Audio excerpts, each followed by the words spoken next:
Hello, BookTube, and happy 4th of July. I know I already gave you a video today, but Justin at Fevered Ego left a comment mentioning something that should have been self-evident to me at the beginning of the day, and that is a video about books on the birth of America.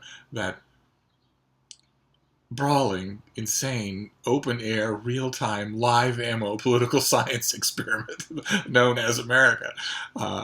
I spent a couple of hours this morning walking the streets of Boston, the heart of the American Revolution. I went to an old burial ground, and I went to the USS Constitution, Old Ironsides, which is in dry dock, and I walked around, and I saw the churches, and I saw the cobblestone streets and whatnot, and then I came back and and saw that comment and realized that all I'd done so far on the 4th of July, on America's Independence Day, was complain. A quintessentially American thing, but still, I thought I would do a video in which I show you just a handful of the millions of books that have been written on various aspects of the founding of America that I really like. And I wanted to start with one that I mentioned the other day, but I didn't show it to you. I showed you something else instead. But I realized that it's too good not to show you. And that's this. That's Fawn Brodie's Thomas Jefferson, An Intimate History. This is probably 50 years old now. An old, 1974, yeah. So an old, opulent, and very psychologically insightful a biography of Thomas Jefferson. And the reason that it's the only individual biography of a founding father that I have here, and the reason why it's the only one is because I have come over time to think that the nature of America's founding, and maybe America's nature just in general, is not embodied by any founding father better than by Jefferson. Philosopher and mental jack of all trades who was also a slave owner.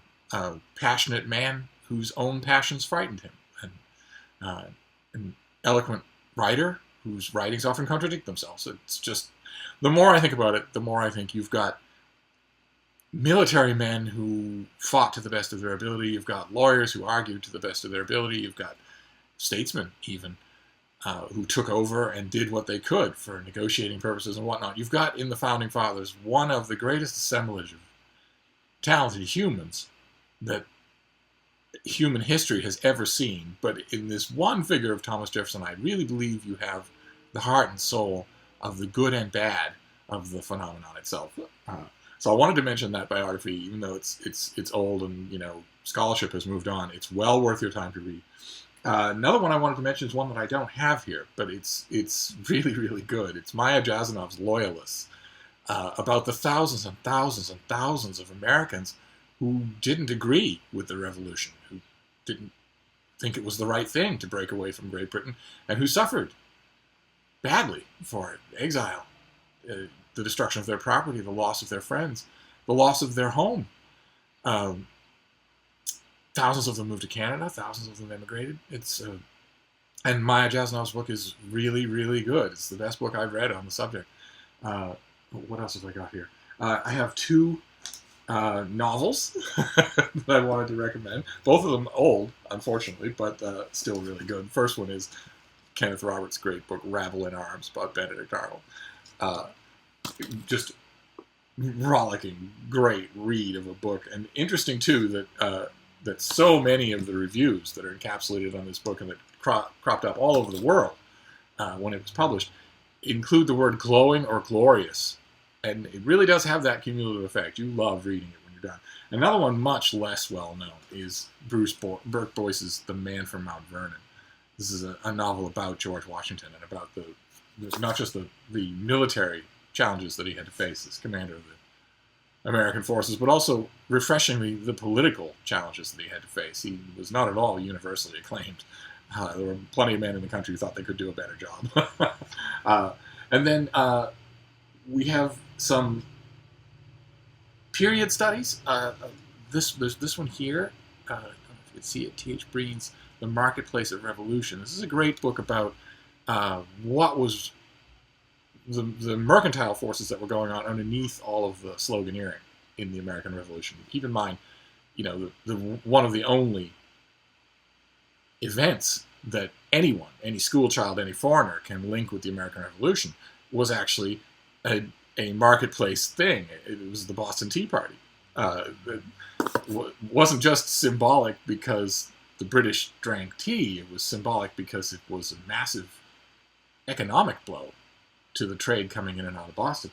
And another one I wanted to mention, I don't have a copy of it here, I'm ashamed to say, is Common Sense by Tom Paine. The pamphlet that had an absolutely unprecedented effect on the social-political environment around it. You could say that Machiavelli's The Prince had a greater effect long-term. But in terms of, from the moment of its publication, what it did,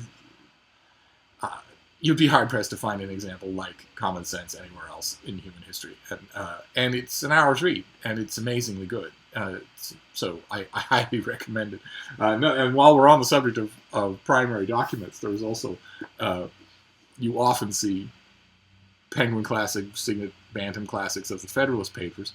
These are the arguments in favor of the establishment of the ratification of the new Constitution with its greatly enhanced central executive powers. And I always say that the debates raged all over the country. For those of you who aren't familiar with the subject, debates raged all over the country as to whether or not it was a good idea to create a strong central government, since the colonies had just rebelled against one. And I always argue that no volume of the Federalist Papers should be printed without being twice the length and having the Anti-Federalist Papers, because those are every bit as eloquent and they're every bit as important to the ongoing debate of America. But you know, if you can find the one, you can find the other. They're often reprinted, although the Federalist Papers far more so.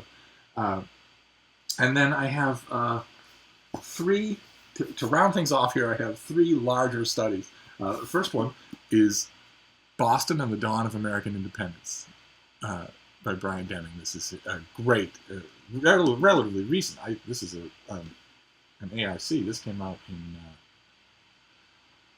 well, I don't know, not long ago, in the 21st century. And now I want to know, 2013. And it's just what it says on the cover. It's a detailed study of Boston's role in rebelling against the crown. Another one is J. Winik. This is The Great Upheaval. And it starts when the revolution is over. It starts right as the revolution is ending and gives you the birth pains of the country in great detail and in great narrative energy. Oh, my God, what a fun book this is to read. And talk about narrative energy. There's no comparison. Those of you who know me in real life would have seen this coming. This is AJ Langguth's Patriots. This is his narrative history of the American Revolution. It is a corker of a book. Oh, man. It reads so explosively, addictively, that you won't put it down. It's just amazing. And there you have it. That's just the classic tip of the iceberg 101 for the 4th of July, for the birth of America. I couldn't let the day go by, so thank you, Justin, for the reminder not to just complain. But don't get disoriented, BookTube. I'll be back to complaining tomorrow. Thank you.